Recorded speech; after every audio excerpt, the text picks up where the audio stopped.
Por una parte tenemos salarios. Tenemos salarios que están determinados por la educación, los años de educación y la experiencia.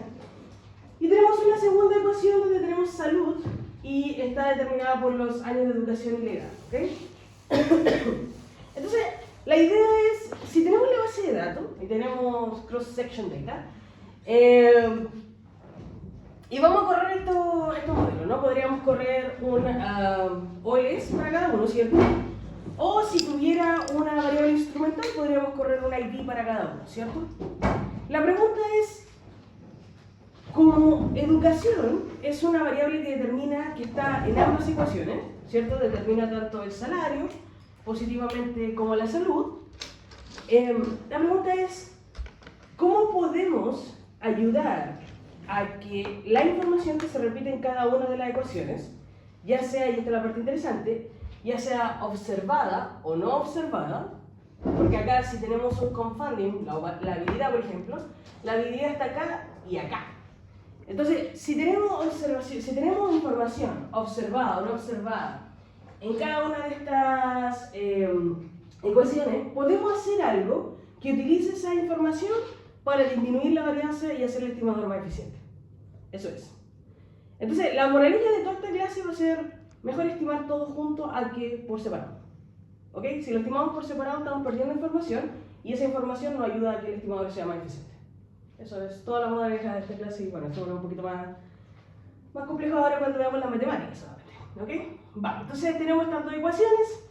Desde ahora, a partir del inicio de la clase hasta el final, m va a ser el número de ecuaciones. ¿Ok?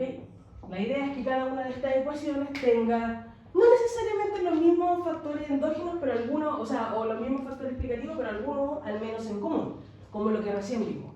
Y cada una de estas ecuaciones va a tener una variable dependiente diferente. ¿Ok? Entonces vamos a tener m ecuaciones por individuo. En este caso vamos a tener 2 ecuaciones para cada individuo de la muestra. ¿Ya? Vale. El problema acá obviamente va a ser que tenemos endogeneidad en ambos. Si no observamos la habilidad en la ecuación de Minzer, ni tampoco observamos la habilidad en la ecuación de salud, es probable que ambos no estén ¿cómo se llama?, correlacionados. Entonces, una de las cosas que vamos a asumir, y ahí viene la eficiencia de todo esto, vamos a asumir que para cada individuo tenemos diferentes ecuaciones, ¿cierto? Estas son las ecuaciones para el individuo I, para el individuo J vamos a tener exactamente la misma ecuación, etc. Entre individuos vamos a seguir asumiendo lo mismo. Lo no observable de un individuo no debería informarme a mí algo de otro individuo.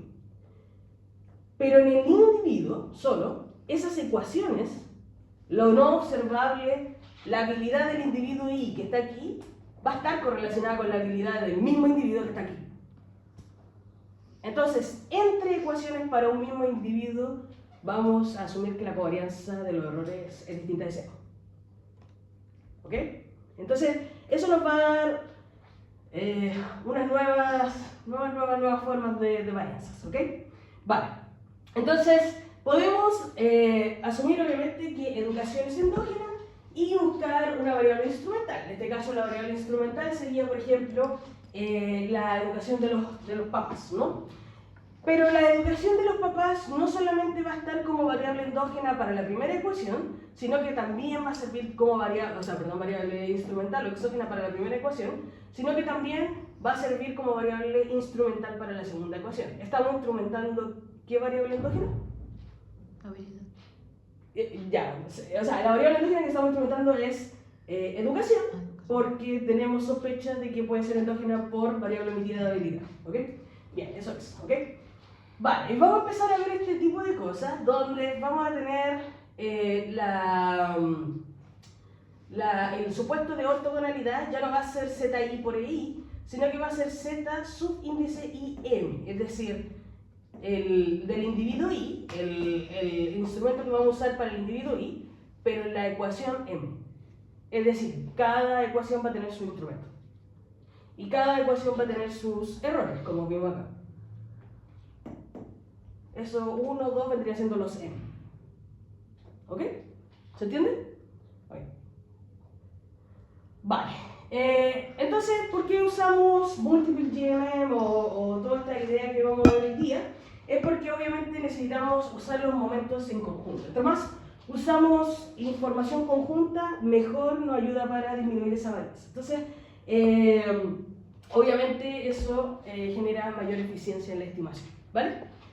Ok, entonces, acá vamos a ver una forma, a ver, déjame explicarlo para que no sea tan desafiante. Vamos a ver matrices que van a ser van a ser gigantes y van a tener como pedazos de matrices adentro, ¿ok? Se lo tiene que imaginar en la cabeza porque si imaginamos que para cada uno de los individuos hay m ecuaciones, entonces cuando veamos la matriz X va a ser una matriz que va a tener m ecuaciones para X1, m ecuaciones para X2 y así sucesivamente, ¿ok? Entonces lo que vamos a trabajar hoy día son con grandes matrices. Y es difícil imaginárselo, así que si tienen dudas me van diciendo. Vale. Obviamente porque no estimamos una por una porque perderíamos eficiencia. Entonces vamos con el primer supuesto. El supuesto que en general siempre ha sido bastante de entender linealidad, ahora se complica un poquito más.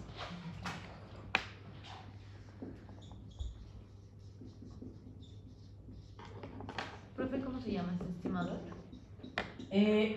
Con este supuesto, el primero que vamos a conocer es Multiple Equation Geometry.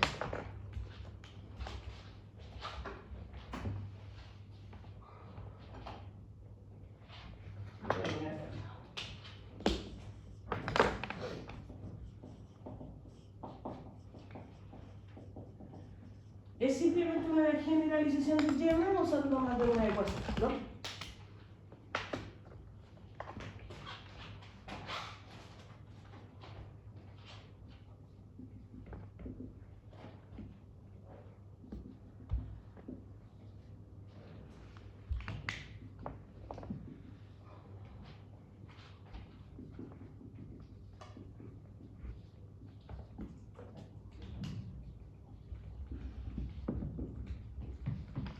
Entonces, eso va a ser el modelo poblacional, donde vamos a tener cada una de estas ecuaciones que van a ser de forma lineal para todos los individuos del I al N y para todas las ecuaciones del M al M. ¿Ok?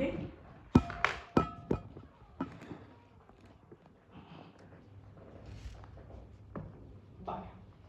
Entonces, este de acá va a ser, como siempre lo hemos visto, de dimensión 1 por m, o sea, perdón, 1 por 1, ¿ok? Y acá es donde vamos a aparecer algo distinto. Este de acá va a ser de 1 por k sub n, ¿ok? Donde k sub m va a ser el número de explanatory variables en la ecuación m. ¿Ok? Por ejemplo, si vemos el ejemplo anterior, acá K1, K para la ecuación 1, el número de variables explicativos para la ecuación 1 serían ya 3, porque siempre tomamos la constante, ¿cierto? K igual 3, porque acuérdense que si no pondríamos la constante de farita. ¿Ok? Vale, eso es. ¿Ok? Vale, entonces el beta obviamente va a ser igual a km por 1 y este de acá es igual a 1 por 1.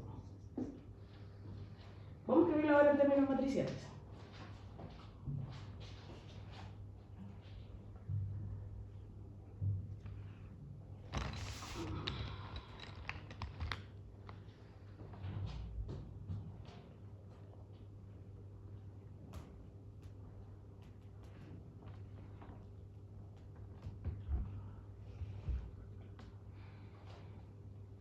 Por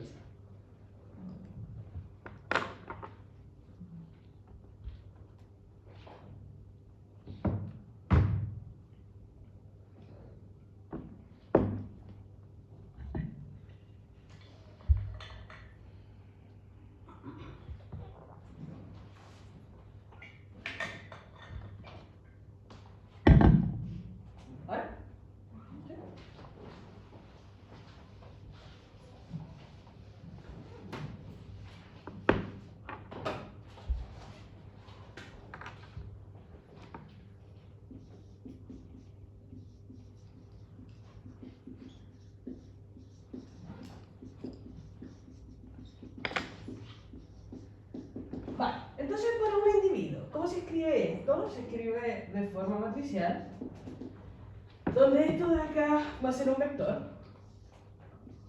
Esto es una matriz grande, dice I.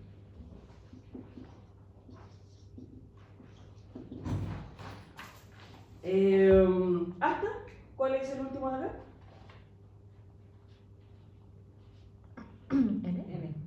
M, bien, M, ¿cierto? Entonces sería I, M grande. Son M ecuaciones para un solo individuo. ¿Ok? Acá no estamos viendo por un individuo. Son M ecuaciones para un solo individuo. Ya.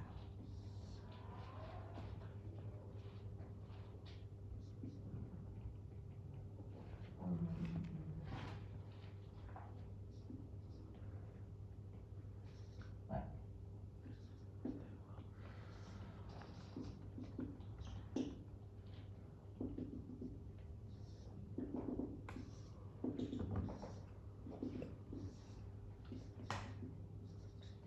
Y este otro, ¿cierto? Que vendría siendo la parte de linealidad que habíamos visto. Entonces este vendría siendo el conjunto de covariables para cada una de las de la ecuación, ¿cierto? Ok, tenemos para la primera ecuación, la segunda ecuación, etc. ¿Alguien me puede decir de qué dimensión es esto?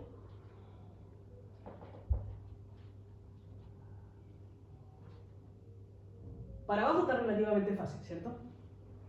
Porque vamos a tener la misma cantidad de covariables por ecuaciones. O sea, cada una de las filas representa una ecuación. Entonces, en el ejemplo que teníamos acá, estas covariables que tenemos acá, por ejemplo esta de acá, para la primera ecuación, SXI1 vendría siendo, o sea, sin la transpuesta, vendría siendo 1 edu para el individuo I y experiencia para el individuo I. Ese, solo ese. Después el segundo de acá, si lo tomamos de esa ecuación, vendría siendo para el individuo I 1 educación para el individuo I y edad para el individuo I. Y esto lo vamos transponiendo. Ok, entonces, hacia abajo, ¿cuál es la dimensión de esto? M por M. Ya, la dimensión de las filas son M, muy bien, son M ecuaciones, ¿cierto? ¿Por? I. Ahí está la gran. M también no. ¿Eso? ¿Seguro? M. Porque si esto lo transpongo, o sea, mira esos vectores, los transpongo te va a quedar 3 columnas. Y después eso lo transpongo acá, te va a quedar 3 columnas más. M más K. Ya podría ser, pero no.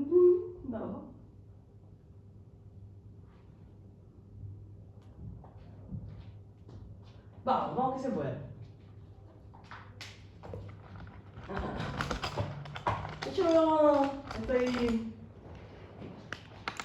generoso hoy día. Vamos a ofrecer de eso, porque esta igual es una pregunta capciosa que me gustaría ver si entienden de matrices grandes. Vamos a ofrecer 5 de eso. Para el Excel. Que me diga cuál es la segunda parte de esta dimensión. M más K menos. Ojo, que la clave está en decir que las covariables para cada una de las ecuaciones no necesariamente tienen el mismo número. O sea, yo acá le podría quitar, por ejemplo, la. Y ese sería mi número de variables, K-2, ¿cierto? El número de covariables para la ecuación 2. M más K M. N más K. M más K M. El tema es que no podemos usar N, porque esto es para un solo individuo. No, M. Ah, M. Por K, ¿no? Ya, pero ahí estarían asumiendo que son la misma cantidad de covariables por ecuación. M menos K. No, porque bien por dónde están pensando, pero ahí asumirían que son las mismas covariables por ecuación. Esta, por ejemplo, este vector puede tener solamente una covariable. O si quieren le quitamos la edad nomás, para que sea más fácil entender el ejemplo. ¿Cuántas columnas me da esto? 1, 2, 3, entonces tendríamos 1, 2, 3 por este vector porque está transpuesto. Y este de acá vendría siendo 1, 2 nomás, columna. Eso no puede ser M por K. K menos 1. No, porque no necesariamente tiene menos una covariable, puede tener más una covariable. ¿Cómo lo generalizas? Puede ser caso Suma. aquí o no. Sí, algo así. Ya, por ahí va, por ahí va. Me gusta. Sumatoria de cada Bien, sumatoria de... KM. ¿Y cuál es el índice? ¿Qué tengo que poner acá? M igual 1. Eso es, bien, eso es. De m igual 1 hasta m de los km, eso es, bien. No me vas a recordar sin cabeza. Eso es. Por eso estas matrices empiezan a ser un poquito más complicadas, porque empezamos a sumar, o sea, las dimensiones ya son sumatorias, ¿ok? Son matrices gigantes. Y esto es para un individuo. Ahora vamos a ver la matriz gigante. Vale, entonces, el beta, ¿cómo serían los betas? Vendría siendo beta 1, beta 2, hasta beta. Muy bien, eso es cierto. Beta M. Porque este beta también sería de la sumatoria de m igual a 1 hasta m gigante de los km, esa es la dimensión, por 1. ¿Ok? Porque estos betas de acá ya no son una escala, son vectores. Y lo voy a explicar con el ejemplo para que se entienda, ¿ok?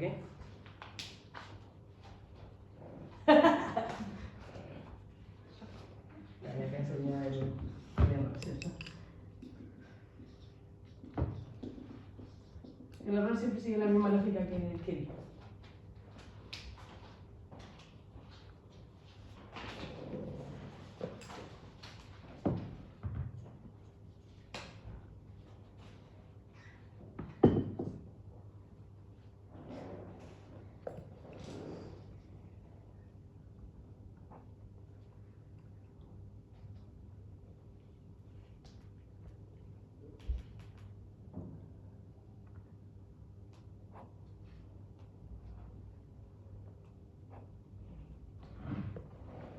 Ya. Por. ¿Sí? ¿No?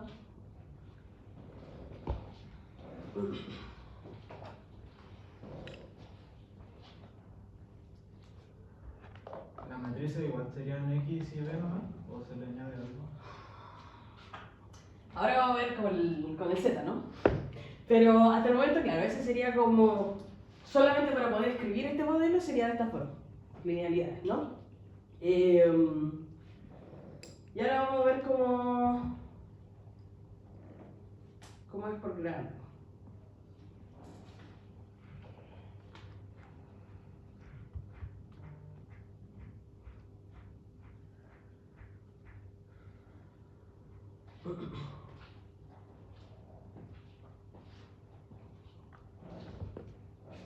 Ya. Ahora sí, por. Vale, entonces, para ilustrarlo un poco mejor y que en su mente quede más claro, vamos a verlo con el ejemplo. ¿Cómo lo pondríamos en términos especiales, ¿no? Vale. Empecemos con, para un individuo, ¿cierto?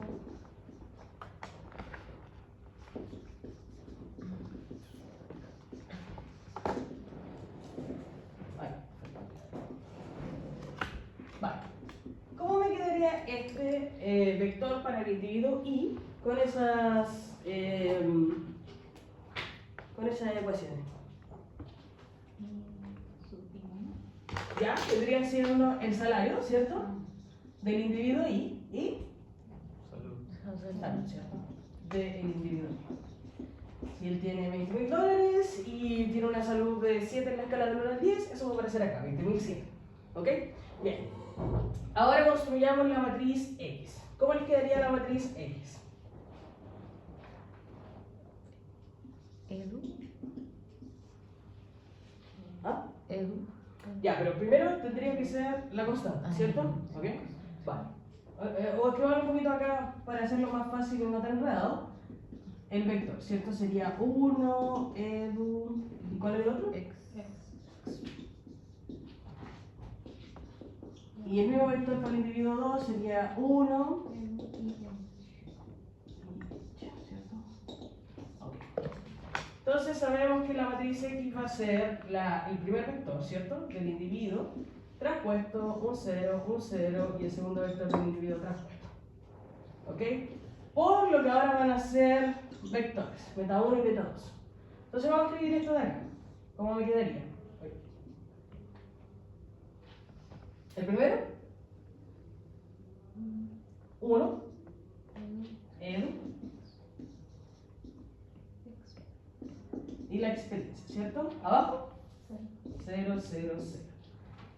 Luego acá tenemos 0, 0, 0. Y acá, 1, edu, h. Bien, eso es.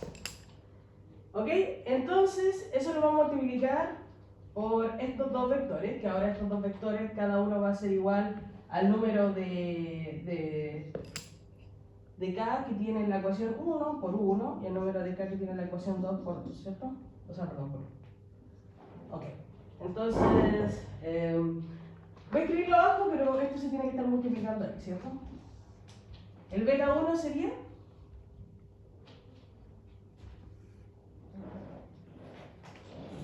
Estos son vectores. Beta 10, Bien, eso es cierto, beta 1, 0. beta 1, 1 y beta 1, 2. Eso es. ¿Y este de acá? Beta 20, beta 21 y 22. Eso es. Y ahí está. Entonces ahí son conformables, ¿no? Porque esto tendría que ser de 2 por 6, 7 de 6 por 2. Donde este 6 vendría siendo la sumatoria de n igual a 1 de los k. ¿Ok? Para que se entienda ahora por qué tenemos grandes vectores, bueno, cada uno de ellos van a tener grandes dimensiones. ¿Ok? Vale. ¿Dudas? ¿Preguntas?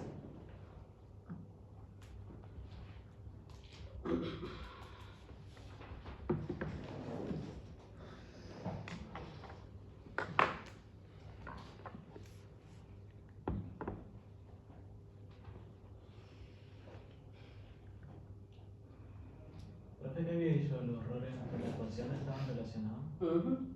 Entonces, acá, para un mismo individuo, estamos dispuestos a asumir que lo que yo estoy observando, por ejemplo, la habilidad del individuo Y, va a estar correlacionado en ambas ecuaciones.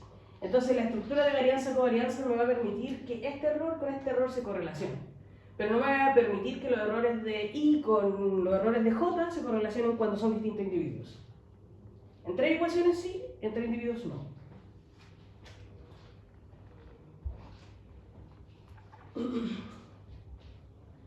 Y eso es una cosa que vamos a estar dispuestos a asumir. La próxima clase cuando veamos panel. Panel sí ahí asumimos que el error de un individuo puede estar correlacionado con el error de otro individuo porque es el mismo individuo en dos puntos de tiempo.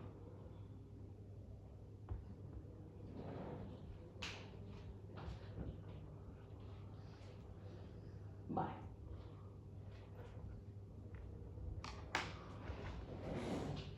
Entonces esa es linealidad. ID obviamente nos dice sobre el tema de la aleatoriedad que tiene esta muestra y que obviamente nos sirve para después probar consistencia y para sacar la varianza asintótica. Así que ese típico vector, solamente que ahora el vector no va a estar dado por las dimensiones de 3, que vendría siendo para cada individuo la variable dependiente, la variable independiente y su instrumento, sino que ahora va a estar dado por todas las m ecuaciones que van a tener sus variables, ¿ok? Y ese vector va a ser I y D. Perdón, perdón. ¿Qué cosa? Ah, ya.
dio la fecha del examen?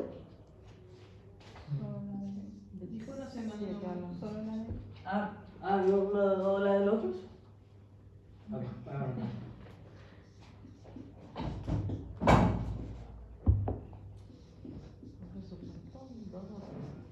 ¿Cómo? Supuesto. Sí, este es el 2, que es IID, aleatoriedad de la muestra. Y este es el 3, que es ortogonalidad. Lo voy a anotar porque es obviamente el más importante para sacar el tiempo.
Ok, entonces ortogonalidad se vuelve un poquito más generalizable, ¿ok? Básicamente nos va a decir lo siguiente, ¿no? Vamos a tener dos vectores, porque básicamente vamos a tener para cada individuo y para cada ecuación instrumentos, ¿ok? Entonces va a aparecer si ya apareció ¿cómo se llama? Esta notación que nos decía el número de variables explicativas en cada ecuación m, este vendría siendo el número de instrumentos en cada ecuación m, ¿ok? Entonces, tal como antes, k no tiene por qué necesariamente ser igual a n, pero obviamente se da la condición para que haya un equilibrio de que Lm debe ser al menos igual que Km para cada una de las ecuaciones.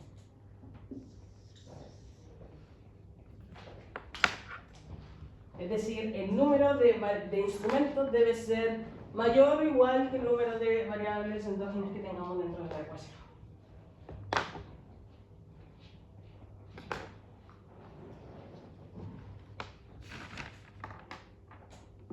Vale, entonces, obviamente se parece un montón a la condición de ortogonalidad, pero es un poquito más exigente porque me dice que el instrumento para cada una de las ecuaciones debe ser exógeno, ¿ok?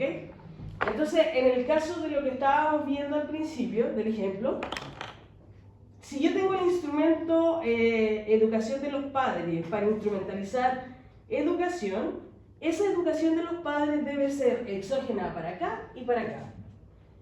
Pero si educación de los padres no es exógena para la segunda ecuación, yo puedo y debo elegir un instrumento distinto para la segunda ecuación. Entonces, esa es la gracia que te permite todo el GML. Podemos elegir distintos instrumentos para cada una de las ecuaciones. Pero la información va a ser compartida en términos de lo no observable. ¿Ok? Vale, entonces esa de acá vendría siendo la condición de ortogonalidad. Ya teniendo la condición de ortogonalidad podemos sacar el estimador, porque recuerden que el GMM, ¿qué hace? ¿Cuál es toda la gracia del GMM? ¿Qué es lo que hace? Minimiza la diferencia entre el sample análogo ¿De? de los momentos. De los momentos, ¿cierto? Entonces ocupa los momentos para poder encontrar el mejor estimador que a nivel muestral se acerque al momento poblacional. ¿Ok? Eso es todo lo que hace el GMM. Y dependiendo de esa W vamos a tener distintos estimadores. Pero la gran lógica del GMM es.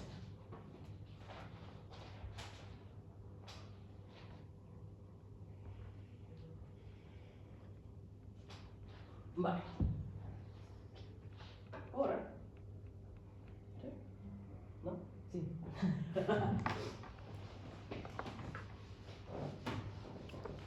Entonces vamos a escribir ahora cómo sería esa función de criterio J para el caso de las múltiples ecuaciones.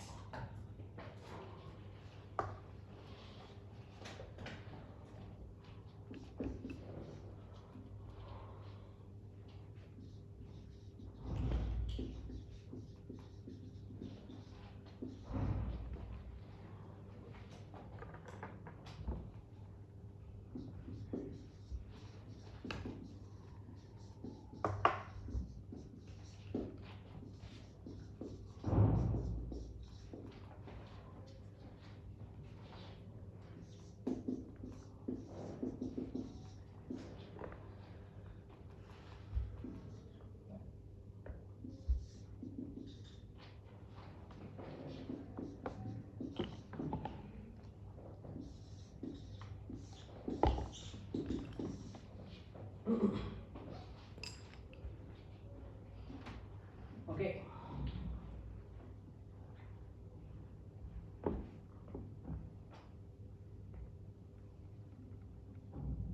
Vale, entonces, para cada individuo tener estas condiciones de ortogonalidad, que van a ser sus momentos, ¿cierto? Vamos a tener m momentos de acuerdo con el número de ecuaciones para cada uno de los individuos, donde este obviamente va a ser el error, ¿cierto? Entonces, esa va a ser la condición de ortogonalidad. Si quisiéramos escribir su función g a nivel poblacional, esto de acá sería la esperanza de todo esto, ¿cierto? De todos los momentos que vamos a usar y que nos van a dar información.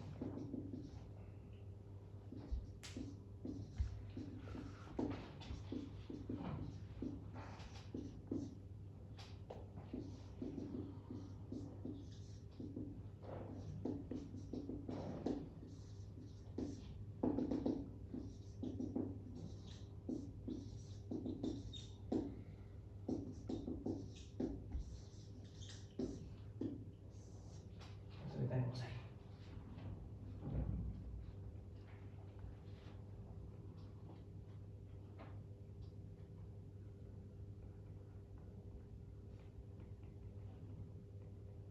¿De qué dimensión es esto? ¿Esta función g?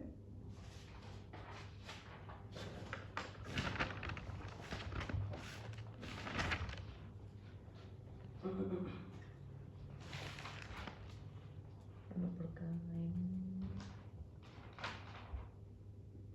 Uno por el n.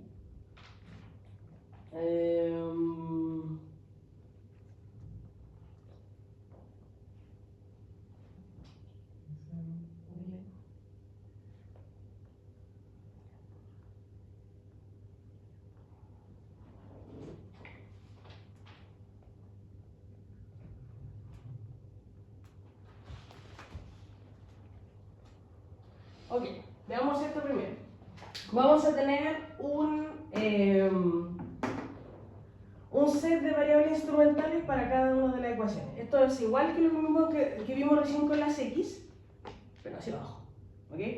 Tenemos m ecuaciones, eso es cierto, pero cada uno de estos es un vector. O sea, si yo me saco este vector, vendría siendo, por ejemplo, para el ejemplo que vi anteriormente, ese, ¿no?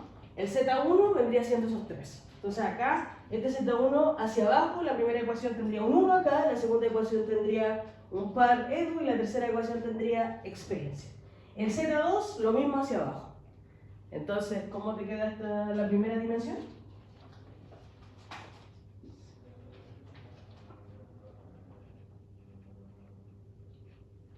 Porque no son... aquí debería estar transpuesto. No son transpuestos. Estos de acá no son transpuestos. Ahí sí debería estar transpuesto. ¿Ah? Son m ecuaciones, pero cada una de estas tiene su propio instrumento. Igual la sumatoria de cada. Claro. Entonces, este de acá, ¿cuál sería la dimensión de este de acá? L de la ecuación 1 por 1. Muy bien. Este de acá, L de la ecuación 2 por 1. Muy bien, exacto. Entonces tendríamos hasta ahí de L de la ecuación m por 1. Por lo tanto, la primera de acá es... L por L. No. Ah. L ¿Qué es lo que varía? La M. M sub. La m, y va de m igual a 1 hasta m grande. Ok, ¿alguien me puede decir por qué se multiplica esto? ¿Cuál es la segunda dimensión? Por uno. Ajá, por 1, sí, bien, cosas así. Bien. Ok, estamos bien, ¿vale? Eso es. Ya. Listo. Ahora vamos a ver esto cómo queda a nivel muestral.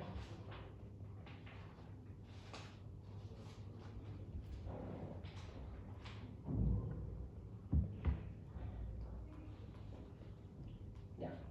¿Por? Pero esta no es la muestral.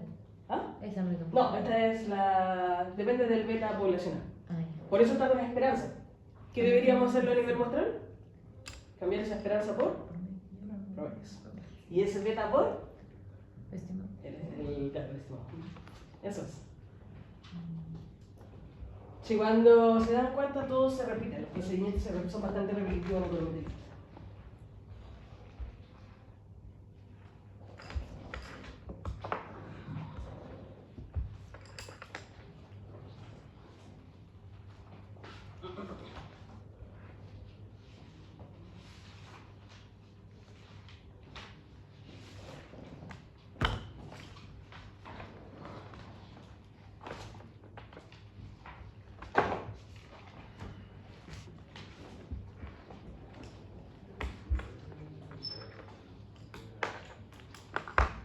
Ya. ¿Puedo borrar? ¿Sí? Sí.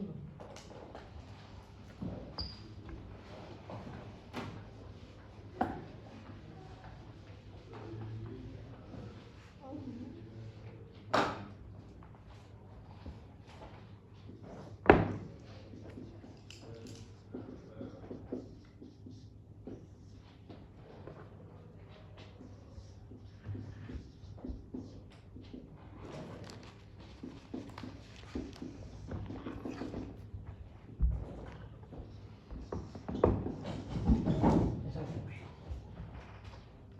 Donde cada uno de los 100 van a ser igual a 1 sobre n, el promedio, y Y en el igual. de las Como x. analogía muestral.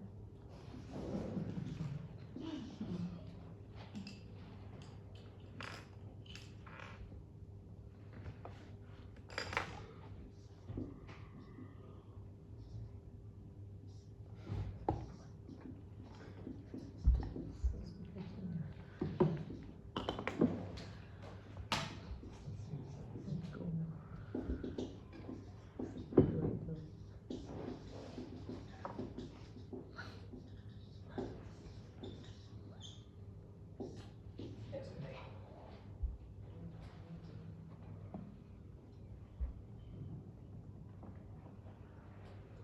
Ok, entonces luego toca encontrar el J, recuerden, que básicamente es la minimización de todo esto, ¿cierto? La minimización de esto cuadrado ponderado por el W. Vale, para eso necesitamos la condición de ranking, eso me había olvidado decir ese supuesto. La condición de ranking ahora es lo mismo, pero generalizado para z por x, y que eso obviamente se puede invertir, eso es para darle consistencia a esto. Y bueno, la matriz de los errores, que básicamente es eso cuadrático, que les va a dar una cosa, o sea, ese omega va a ser igual a la esperanza de z i m z i h del error del individuo al cuadrado, donde m puede o no ser distinto de h. ¿Ok? Donde m y h son las ecuaciones. ¿Ok? Vale, entonces cuando apilemos todo eso nos va a quedar una cosa así. Y ahí puse las dimensiones. Esto de acá va a ser la multiplicación entre z por i. Esto de acá vendría siendo la matriz de z por x, y este es el vector de los beta. Ahí vamos a poner las múltiples ecuaciones. Y luego el GMM se resuelve exactamente igual, ¿no? Que era minimizar, encontrar el argumento mínimo. Para encontrar el beta GMM es igual al argumento mínimo de el beta, ¿de qué cosa? JN. ¿De? JN. Del J, muy bien. ¿Y el J qué es lo que es? Ah, M, ¿no? ¿Ah? Varía con M. Sí, claro, con N. ¿Y el J qué es lo que es? GN transpuesto G. al cuadrado. ¿Qué transpuesto? ¿Qué más? Por la matriz ponderadora. W Por G. por G, eso es. ¿Ok? Doble ahora, eso es lo que estoy haciendo el Grange. ¿Ok? Que es la sumatoria de cada uno de estos y cada uno de estos son estos. Aquellos tendrían que ser estimados. ¿Cuál? Los betas. Ahí sí, disculpa.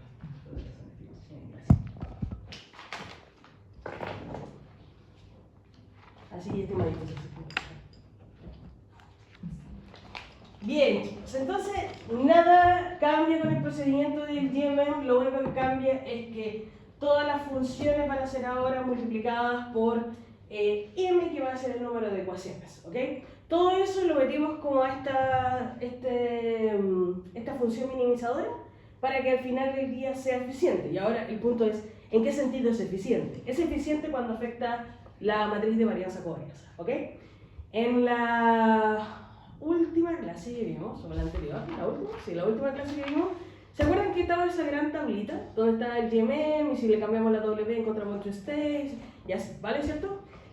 Que el GMM, al tener la W, lo tengo acá, ahí está, el GMM, al tener la W dentro del estimador, la eficiencia no solamente me afecta a mi varianza asintótica, sino que me afecta también el estimador en sí, ¿ok?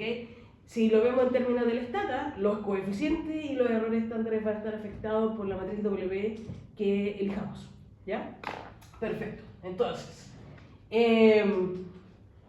veamos cómo entonces se ve eficiencia en este punto. Entonces, hasta el momento hemos dicho, mira, este va a ser el estimador GMM múltiple, vamos a darle nombre a los distintos estimadores eligiendo esa W, ¿ok? ¿Dudas, consultas hasta el momento? Sí, o sea, matricialmente, ¿cómo quedaría? Sí, sí. Y Donde, ojo, que esa sumatoria, eso es X, esas que están ahí, son de estas dimensiones. ¿Ok? Ya no te va a quedar la sumatoria de esta de acá, SZX, que antes lo habíamos dicho que era L por K. Ya no va a ser L por K, sino que va a ser sumatoria de las L por sumatoria de las K. Esta de acá, que antes era de L por 1, ahora va a ser sumatoria de las L por 1. Esa que está ahí. ¿Ok? O sea, siempre es símil, tampoco es que sea tan distinto del GMM normal. Y esas van a ser esas sumatorias. ¿Y esa W de cuánto entonces va a ser? ¿De qué dimensión va a ser? sumatoria de KM por la sumatoria de N.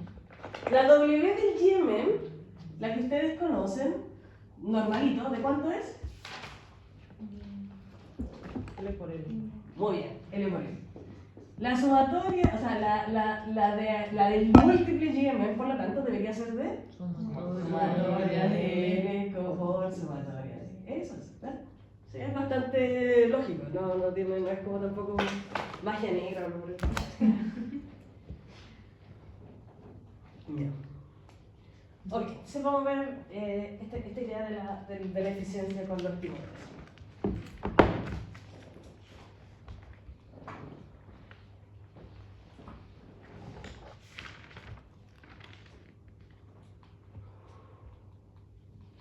Ya, una de las cosas que... ¿verdad? ¿Cuándo vamos a recuperar la clase? Resulta que no pude, tenía que entregar algo y andaba full. ¿Este viernes? Sí. ¿Te parece? Este no. ¿No? Este ya no es. ¿El viernes Ya no feriado, tenemos. no? Ah, bien, se me había olvidado.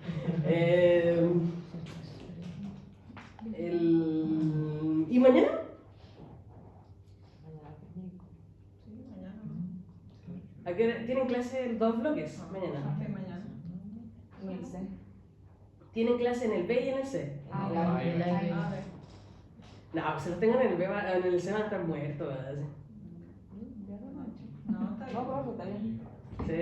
El método. Ya, ok, entonces el C. ¿Ya? Le voy a decir a la L. Vale.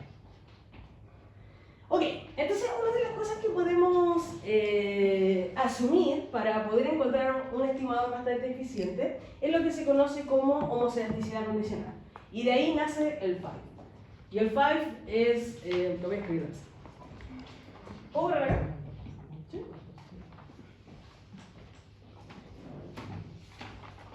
Me quedé ahí.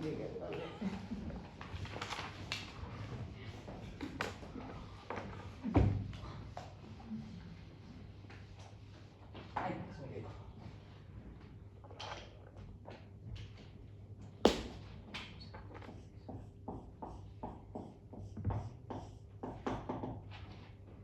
Este es el físico.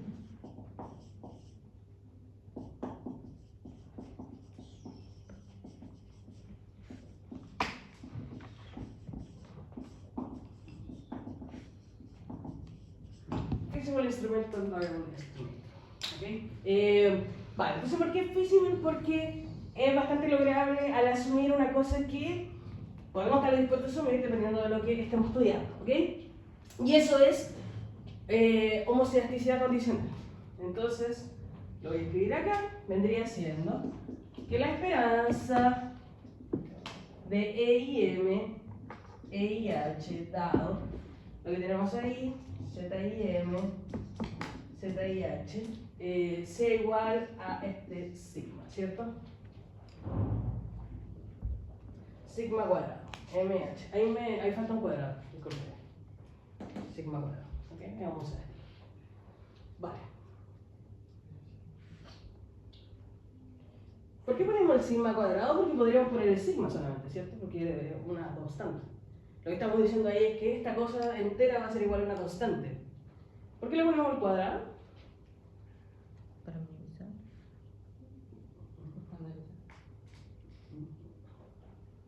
Sí, porque al final del día estoy diciendo que algo en la población va a ser igual a una constante. Le puedo poner un phi. ¿Por qué me voy a el sigma cuadrado? No es casualidad. Que representa la varianza. Porque es varianza, bien, porque representa una parte de la varianza. ¿Ok? Específicamente la varianza si es que asumimos que la esperanza condicional de cada uno de estos errores es igual a 0. ¿Ok? Vale, entonces, esto de acá, claro, entonces como representa una varianza, esto de acá es mayor o igual que 0. Eso es básicamente lo que estoy intentando decir. Vale. ¿Qué implica esto de acá? Cuéntame, ¿qué entendería si yo les pongo esto de acá y les digo interpretelo?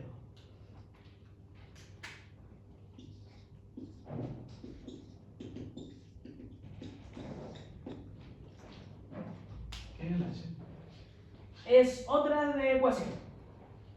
MH igual a 1 hasta M. Es otra ecuación. Porque lo que te está diciendo es SH puede ser igual o puede ser distinto. Si es igual, esto de acá te da EIM al cuadrado. Pero si es distinto son las diagonales.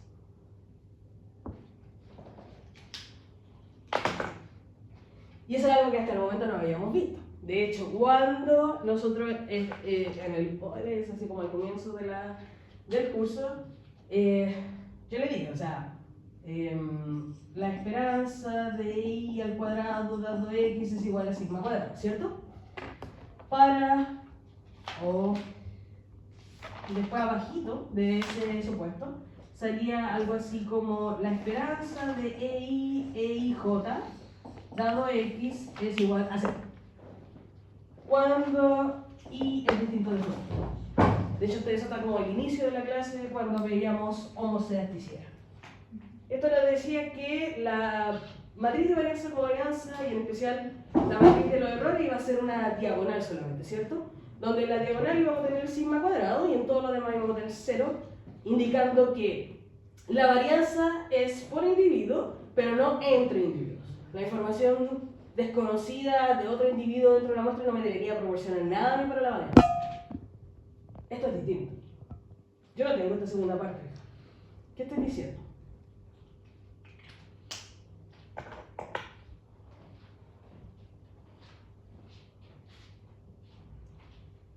Que la varianza del error dado el el instrumento es igual a una constante al cuadrado. Ya. Pero además estoy permitiendo que haya covarianza, ¿no?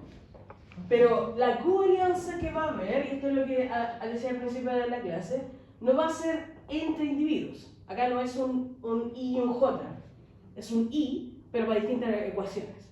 Lo que estoy diciendo es que el error de la ecuación 1 va a estar correlacionado con el error de la ecuación 2 para el mismo individuo. O sea que en este modelo se reduce tanto la varianza como la covarianza. Exacto. O sea, al final del día, si habilidad está en la primera ecuación, eso es lo que decía acá, si habilidad está en la primera ecuación, acá metida acá porque no estoy controlando, habilidad de ese individuo I va a estar metida acá, porque va a afectar su educación y por lo tanto va a afectar su salud. Y es el mismo individuo, así que no puedo decir que la habilidad de repente desaparece en la segunda ecuación. Lo desconocido del mismo individuo debe estar en ambas ecuaciones, por lo tanto debo permitir que haya covarianza en lo desconocido entre ecuaciones, pero para un mismo individuo. ¿Ok? No para individuos o sea, distintos individuos. ¿Ok? Vale, eso es un supuesto muy importante. Entonces, el estimador phi va a tomar esta varianza condicional y va a explotarla, es decir, esa W va a ser igual a esa omega que va a tomar en cuenta ¿cómo se llama? Homocedasticidad condicional. ¿Ok? Entonces, en el problem set que viene, ustedes me tienen que decir aquí es igual a esto. Entendiendo que ahora usted está asumiendo que hay homocedasticidad condicional. Es relativamente fácil, si lo ven así. Debería ser igual a qué cosa.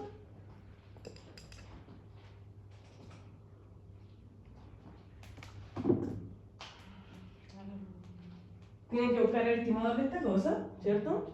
Que les va a dar un estimador por MH y luego solo tienen que multiplicar al estimador de ZI, M, ZI, H.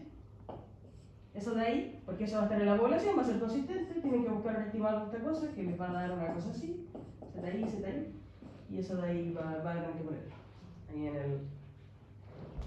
¿Ok? Vale. Ok, entonces es el 5. Una de las cosas que tiene el 5 es que no necesariamente la misma cantidad de instrumentos van a estar para la misma cantidad de ecuaciones. ¿Ok? Y eso es una cosa que lo resuelve o no lo resuelve, pero de alguna forma vendría siendo un caso específico del 5, que es el three-state least square, ¿ok? Que vendría siendo como un caso específico del 5, donde asumimos que claro, vamos a tener acá la misma cantidad de instrumentos para todas las ecuaciones. Entonces, en el 5 anterior, no necesariamente asumíamos que había la misma cantidad de instrumentos para las ecuaciones. En el three-state least square, que es el más conocido, sí asumimos eso. ¿Ok? Vale, y ahora voy a... Una de las cosas obviamente que asume el three-state least square es la homocedisticidad, ese sigma, y voy a detenerme un poquito sobre cómo estimamos este sigma, ¿ok? ¿Alguien ha visto este símbolo antes? ¿No? Ya. Entonces, bueno, empezamos primero con el three-state least square. ¿Puedo borrar acá? ¿Sí?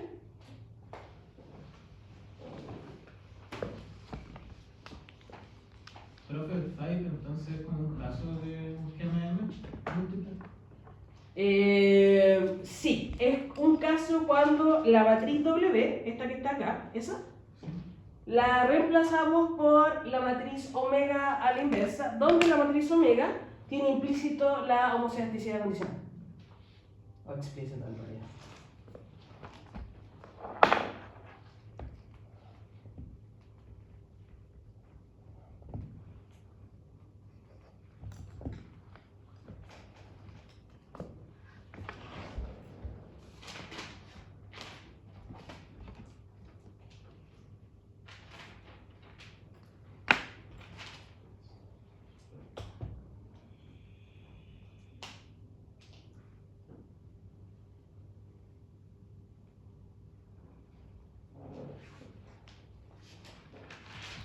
Vale, entonces si lo vemos acá, este Z va a ser igual a, como matriz grande, como ya podemos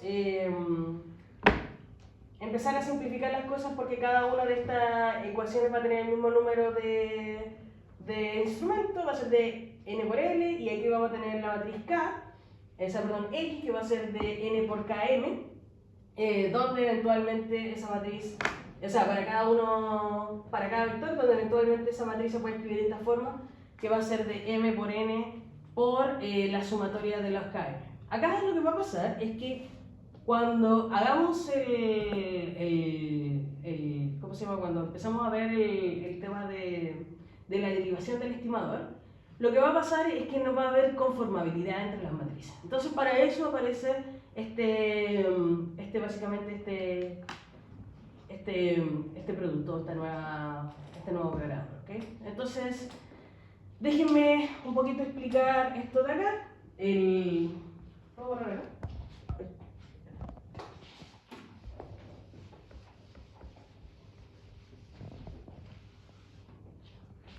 Esa matriz que estoy asumiendo, porque el Tri-State Square es simplemente un caso específico del 5, esa matriz sigma que estoy asumiendo, va a ser una matriz que va a estar dada por la varianza y la covarianza de los errores, ¿ok? Entonces va a ser igual a la varianza de el error del individuo 1, el error del individuo. Esto es para las ecuaciones.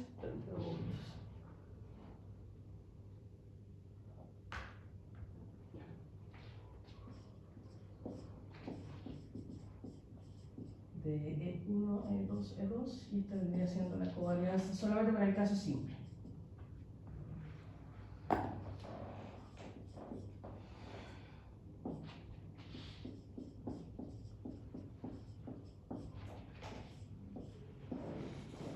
Y todo eso estimado, ¿ok?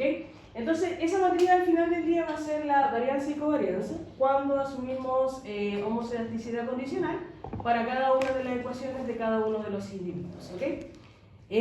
Lo que voy a hacer acá es exactamente lo que hice recién, o sea, multiplicar la matriz sigma por ¿cómo se llama? Los ZZ, ¿ok? Pero esa matriz sigma,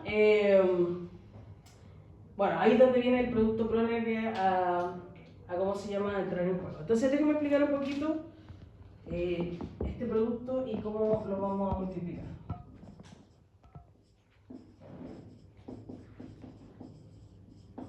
Para dar un ejemplo.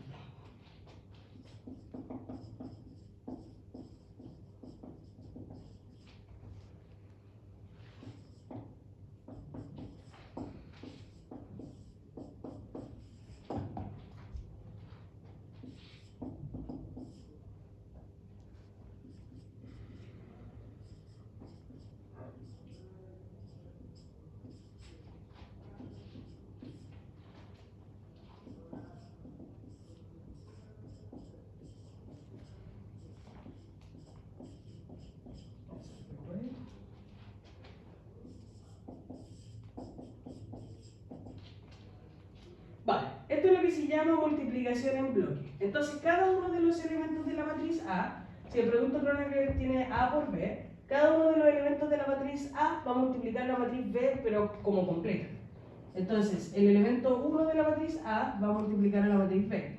El elemento 1, 2 de la matriz A va a multiplicar a la matriz completa B. 2, 1, B y 2, 2, B. Entonces, esto de acá quedaría, y para que después sean conformables todas las matrices, quedaría como A1 por A por toda esta matriz, ¿no?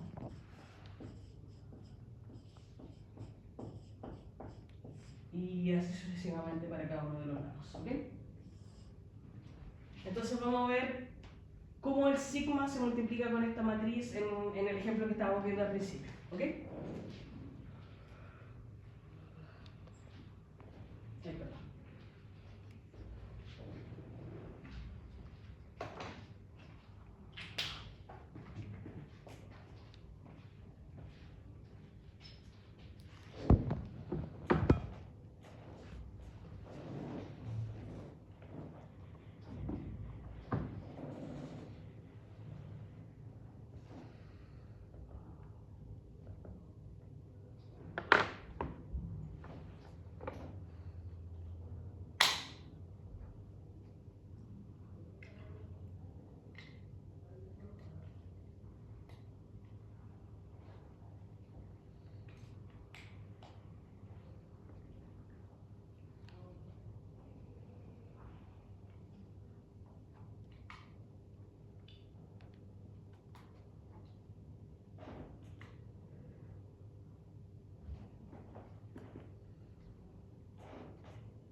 Entonces, para el caso de esta de acá,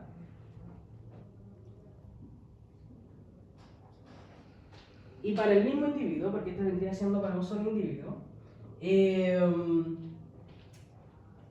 lo primero que debería hacer es multiplicar la matriz sigma por el número o la cantidad de ecuaciones que vamos a tener. Entonces, esta es la matriz sigma multiplicada por el número de ecuaciones, que vendría a ser 1 sobre n, 0 respuesta sobre z. ¿Ok? En el caso ¿cómo se llama? De este ejemplo, voy a asumir que simplemente esto de acá me va a dar una matriz de identidad n, solamente como el caso más simple, simplemente para demostrar, porque si no tendría que poner todas las z. Entonces, la matriz sigma multiplicado por lo que tenga acá, que vendría siendo las n, va a ser igual a esa matriz de varianza del error 1, que vendría siendo ahí me faltó el la covarianza de I1, I2, la covarianza de E2, E1 y la varianza de EI2. ¿Se me está ahí? Y lo multiplico con una matriz IN, que en este caso, como van a ser solamente, como van a ser solamente dos ecuaciones, deberían ser de dos ecuaciones. Entonces, toda esta matriz, si este ZZ fuese el caso específico de tener una matriz de identidad por m ecuaciones, toda esta matriz gigante me van a quedar esta varianza multiplicada por esto de acá. Entonces, no lo voy a hacer, pero, o sea, me quedaría esto multiplicado por esto, esto multiplicado por esto, esto multiplicado por esto y esto multiplicado por esto. Y entonces acá, y eso es básicamente lo que cambia con el Stiglitz Square, acá esta matriz eso es lo que hace, ¿ok? Entonces cuando nosotros insertamos esa matriz en el estimador, insertamos la matriz sigma, y en este caso multiplicada por el producto Kronecker con la matriz de proyección de la z, ¿ok? Que en este caso simplemente asumí por ¿cómo se llama? Por simplicidad, que iba a ser una identidad, ¿ok? Vale, chicos. Entonces, ¿por qué se llama Stiglitz Square? Primero proyectamos la variable instrumental en la variable endógena. Esa vendría siendo la primera etapa. La segunda etapa es sacar esos residuos, construir esta matriz sigma y estimar el beta. Bueno, esa es la segunda etapa, construir la sigma. Y la tercera etapa es estimar el beta con un GNS. Oye, con un Generalized Square, que fue lo primero que vimos como al comienzo de la clase, utilizando este producto Kronecker como la matriz W en el caso del GEM. Y finalmente, el último estimador que ya vamos a ver es el SUR, que es el más sencillo de todo porque es también el más realista en términos de los supuestos. Es el que asume que no existe endogeneidad por ecuación, por lo tanto, cada una de las ecuaciones son totalmente no relacionadas, ¿ok? Vendría siendo el caso extremo de todos los estimadores, donde todas las X son endógenas y por lo tanto no debería haber una correlación. Estas de acá deberían ser cero, solamente vendría a tener las varianzas, lo mismo que asumíamos en el OLS con homocedasticidad. No vendría a tener una correlación entre las ecuaciones, ¿ok? Y el SUR es normal, igualito como el otro, se hace el stack, pero no usamos variable instrumental en este caso. ¿Okay? Simplemente asumimos que son no correlacionadas y por lo tanto que no hay una endogeneidad compartida entre cada una de las ecuaciones. Hay un estimador que es todo lo contrario y que también ayuda para lo que nosotros conocemos como causalidad reversa, que es el de ecuaciones simultáneas. Que una de las preguntas que viene en su problema set ahora indaga en ese estimador para que vean cómo es lo contrario básicamente a asumir que cada una de estas ecuaciones son totalmente independientes una de la otra. ¿Ok? Eso, chicos. Entonces, G-main múltiple, ese es como el caso general. De ahí si asumimos que la W tiene homocedasticidad condicional, pasamos al 5. Si asumimos que la cantidad de instrumentos es igual para todas las ecuaciones, pasamos al 3 Stiglitz square. Si asumimos que no hay endogeneidad y que cada una de las ecuaciones son independientes, pasamos al sur. ¿Ok? Eso es como el resumen. ¿Consultas? ¿Dudas? Ok. Y ya con esta terminamos GM. La próxima clase empezamos para. ¿Ok?